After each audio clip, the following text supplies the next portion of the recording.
O Senado aprovou em 2 turnos a proposta de emenda à Constituição que perdoa as dívidas tributárias de mais de 5 anos dos partidos e permite o refinanciamento de outras multas.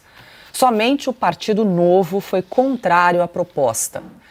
O argumento dos demais partidos para defender o perdão da dívida é que o valor das multas será descontado dos repasses futuros ao fundo partidário.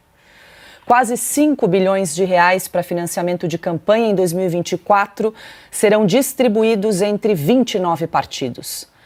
Ainda de acordo com a PEC, haverá mudanças nas cotas para negros na eleição deste ano. O texto fixa em 30% o repasse mínimo da verba dos fundos eleitorais e de campanha para candidaturas negras. Este percentual vai na contramão do que diz a Justiça Eleitoral. Uma resolução do TSE estipula que a distribuição dos recursos deve ser proporcional ao total de candidaturas negras de cada partido. Rodrigo Constantino, muito boa noite, seja bem-vindo hoje conosco, sempre às quintas-feiras. Consta, o texto então foi aprovado, o texto da PEC, em 2 turnos no Senado. Primeiro turno, 51 votos favoráveis e 15 contrários. Já em segundo turno foram 54 favoráveis e 16 contrários. Vale lembrar, o senador Marcelo Castro, que, o relator da PEC, manteve o texto que foi aprovado na Câmara dos Deputados em julho e fez apenas, então, alguns ajustes de redação. E agora temos essa confirmação hoje, essa PEC passando em 2 turnos no Senado. Consta, muito boa noite. Boa noite, Paula. Só o Partido Novo, voto dissidente, está certo, na minha opinião. Boa noite, mestre Augusto, Piotto, Silvio, toda a nossa qualificada audiência. Veja, eu sou contra tudo isso que a gente está vendo aí. Na verdade, a gente sabe que a política brasileira é comandada por caciques. E aí está boa parte dos problemas que nós temos. E esses caciques estatizaram a política. O Novo é o único partido que é sustentado de forma voluntária, por filiados. Os outros partidos estatizaram a política, recebem uma grana poupuda, bilhões de reais que são divididos entre eles, e acumulam dívidas tributárias, votam eles mesmos para postergar e depois diluir, abatendo do próprio fundo partidário. A questão das cotas também é uma coisa totalmente inadequada e ultrapassada. Deveria ser permitido candidatura avulsa no país, não deveria ter divisão identitária. Eu sou da turma do Martin Luther King, Eu sonho em viver num país em que a cor da pele não vai ser relevante para dividir a população, e sim o julgamento do caráter. E isso está faltando no Brasil hoje. Se usassem esse crivo com mais frequência, eu acho que pelo menos metade dos parlamentares não estariam no Congresso, Então, acho tudo equivocado nessa história toda. Os partidos deveriam desmamar do Estado, cortar o seu cordão umbilical com financiamento público e depender apenas dos próprios eleitores. Adalberto Piotto, muito boa noite, seja bem-vindo. O Piotto é curioso, O Congresso cria normas, aí vê que não consegue cumpri-las, vai lá rapidamente, diga-se de passagem, o Senado em 2 semanas resolveu, liquidou a questão, uma PEC, aprovou em 2 turnos na tarde de hoje, pronto, estão perdoados, anistiados, já mudou as regras para facilitar a vida dos partidos políticos, inclusive agora fizeram também uma alteração no texto com relação ao percentual de negros nas candidaturas. Boa noite. Boa noite, Paulo. Boa noite, Augusto, Silvio, Constantino, bem-vindo a todos vocês que nos acompanham. Paulo, acho que você toca no ponto essencial. É muita regra. A reforma tributária está sendo discutida agora e, felizmente, agora a votação vai se ganhar um pouco mais de tempo, pelo menos, talvez, para que a sensatez... Eu só tenho dúvida que vai ser por causa da sensatez, mas, enfim, tomara a sensatez tome conta dos senadores só depois da eleição municipal. Está em votação lá no Senado. Toda aquela... quando você vai, obviamente, aprovar leis para fazer a reforma começar a funcionar. Na reforma tributária, para você ter uma ideia, tem subsídio para absorvente feminino. Alguém acha que absorvente feminino não é importante? Claro que é, mas você acha que isso precisa estar num texto constitucional? Vamos imaginar que alguém invente alguma coisa, o que é natural, o mundo caminha para frente, e não falta criatividade na espécie humana, criatividade da boa, não aquela que nós vimos naqueles diálogos de ontem, e alguém invente algum outro produto que a mulher não precise mais de absorvente. Haverá um outro produto que será melhor. Se está no texto constitucional, o benefício, olhando só pelo lado do benefício, só pode ser para o absorvente. Se chamar de outra coisa, já foi. E pode ser que se chame, pode ser que, sei lá, haja uma alteração hormonal no corpo das pessoas, eu não sei. Mas a questão é, isso é uma miudeza que entra por lei normal, por tempo marcado, não para sempre, como numa reforma constitucional. Daí volto ao ponto. Esses regramentos todos, alguns passam pelo Congresso, outros não, outros o TSE decide por conta própria e afronta, obviamente, a prerrogativa do Congresso. Essas cotas todas são um problema. São um problema porque, primeiro, você impõe uma coisa que talvez o partido não consiga cumprir. Esse é um dado.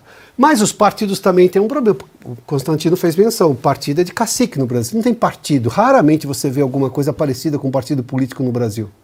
Lá atrás dizia-se que o PT era um partido só porque tinha militância e tudo mais. Bom, a gente viu quando chegou no poder o que se transformou. Não tem nada de partido. Tem um cacique lá que manda em tudo. Então, esse tipo de discussão, aí o Congresso, claro, usa um nome bonitinho, PEC da anistia. Os brasileiros estão todos esperando a anistia, que é verdadeira, necessária, para aqueles presos todos ilegais do dia 8, da forma como aquilo foi tratado e tudo mais. Não, aí eles colocam a anistia numa coisa que vai beneficiar os seus próprios partidos. A pergunta é, se eles conseguem fazer isso tão rápido, por que as outras coisas demoram tanto? Outras coisas que são essenciais ao país, não apenas aos partidos políticos.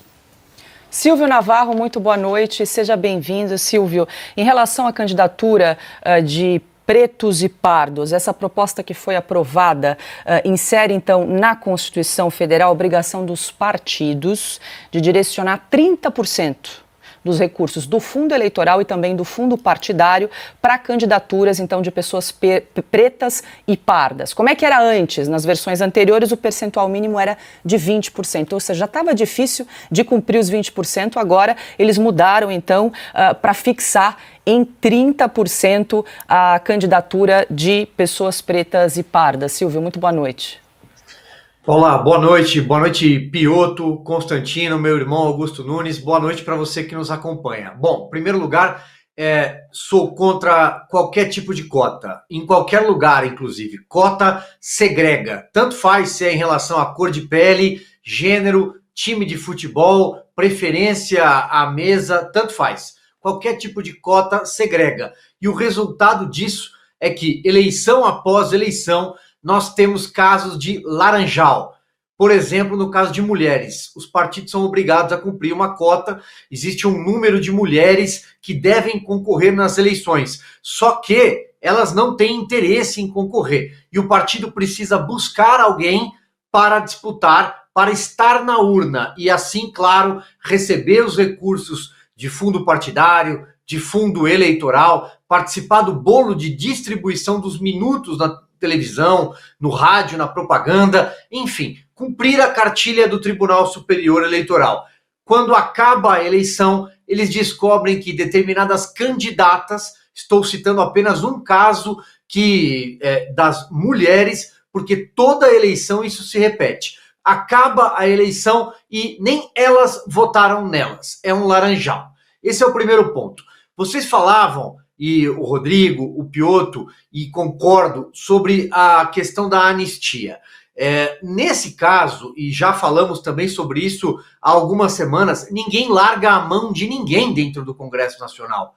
Tanto que no enunciado desta reportagem, você falou em 29 partidos representados no país. Suponho que representados dentro da Câmara dos Deputados, que é a responsável justamente por dividir esse bolo. Se você tem uma bancada considerável que atinge a cota na Câmara dos Deputados, você tem direito a tempo de televisão, você tem direito a fundo partidário, que no final, ao fim, ao cabo, é dinheiro nosso, é dinheiro dos pagadores de impostos.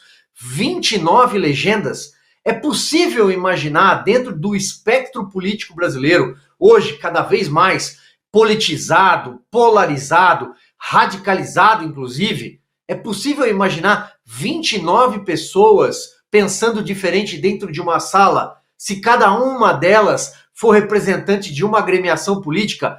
É evidente que não. Tanto que, na última crise que atingiu os partidos, não estou falando do Petrolão nem da Lava Jato, e sim do Mensalão, quando era trocada a consciência, o voto era trocado por dinheiro na boca do caixa. Qual foi a primeira iniciativa das legendas? Tirar o P de partido.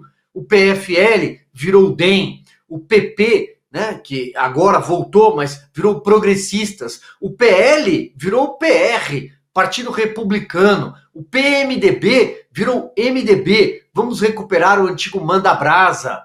Pois bem, o partido some nessa hora, porque é impossível, dentro de qualquer espectro político, 29 ideologias e correntes diferentes estar ali, dentro de uma mesma sala, né? Augusto Nunes, muito boa noite, seja bem-vindo. Augusto, nesse espírito, ninguém larga a mão de ninguém. Vale lembrar que no mês passado a Câmara dos Deputados aprovou essa matéria e a votação também foi muito expressiva. Foram 344 votos a favor, 89 contra e 4 abstenções. Já no segundo turno foram 338 favoráveis, 83 contrários e 4 abstenções. Agora a confirmação também em 2 turnos no Senado. Boa noite, Paula, nossa chefe, meu amigo Piotto, meu irmão Silvio, grande Consta, boa noite a você que nos acompanha. Em primeiro lugar, numa frase, o perdão dos caloteiros é obsceno, não deveria existir. Mas vamos pegar as origens disso aí. Quando a Lava Jato mostrou como é que se financiava uma eleição no Brasil, entraram as empreiteiras, a Petrobras, né, empresas interessadas na contrapartida que viria dos eleitos. Então, Gilmar Mendes teve uma ideia, né? Ele afastou os ladrões capturados já e ostensivos. Ele, para afastar essa turma da disputa, ele transferiu para nós o financiamento. Nós passamos a financiar. Fundo partidário é a gente que paga. Fundo eleitoral também. Não deveria existir. Partidos de verdade, já foi lembrado aqui, partidos de verdade, como ocorre nos Estados Unidos, por exemplo, eles financiam as próprias campanhas. Os eleitores contribuem.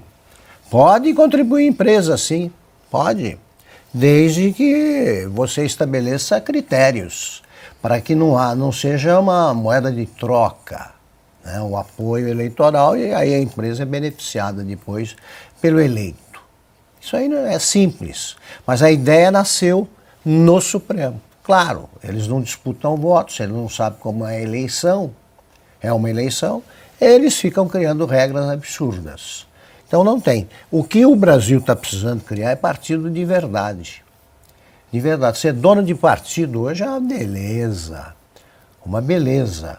Você é dono de um partido, você vê o que aconteceu na disputa aí do comando do partido. Foi uma legenda qualquer, são tantos partidos que eu nem lembro o nome, aquele que envolvia o deputado, o partido a que o próprio Jair Bolsonaro pertenceu, né? PSL. Isso. A disputa envolveu até tiroteio e tal, né? Que é uma briga entre quadrilhas. Então é o seguinte, não deve haver financiamento nenhum. Esse dinheiro é um crime contra o pagador de imposto, mais um. Tem de haver partidos de verdade e eles que se virem. Quanto a cotas, estou com o Silvio, não existe cota para nada. Quer botar a mulher na política? Meu Deus, primeiro, examinem a história recente. A mulher, o voto feminino, foi permitido em 1930, só que não houve eleição. E as mulheres votaram pela primeira vez numa eleição presidencial, se candidataram para valer. Em 1930 teve uma eleição, uma das mulheres se apresenta como a primeira eleita, mas aquilo era tudo uma brincadeira. Valeu mesmo, a eleição democrática começou a existir em 45, finzinho do ano. De lá para cá é pouco tempo. A presença da mulher votando é recente. Agora, elas vão surgindo com o avanço da sociedade. A mulher vai ocupando mais espaço, sim, todo dia ocupa espaço também na política. A minha família é envolvida em política. Eu sei como é que é recrutar uma mulher para ser candidata. É dificílimo. Elas não querem. Simplesmente não querem. Não adianta. Elas não vêm. Se vierem, meu Deus do céu, por que não? Você pode botar quantos candidatos quiser. Todas serão candidatas. Então não tem. Agora, se a gente quiser fazer valer cota para tudo, então por que não estabelece cota no Senado, na Câmara e na Presidência, por exemplo? Bota lá, a cada 15 anos, uma mulher tem que governar 5. A Dilma representou as mulheres? Não. E por que ela virou política? Ué, ela se interessou por política, desde a adolescência. Ponto. Agora, adiantou? A representatividade da mulher melhorou ou piorou com a Dilma na presidência? Por que não reservam, então, 1/3 das vagas no Senado para as mulheres? Não para candidaturas, não, para composição no Senado. Isso eles não querem. Então é o seguinte, não tem que haver cota, não tem que haver fundo partidário, não tem que haver fundo eleitoral e o Supremo não tem que se meter em assuntos que desconhece.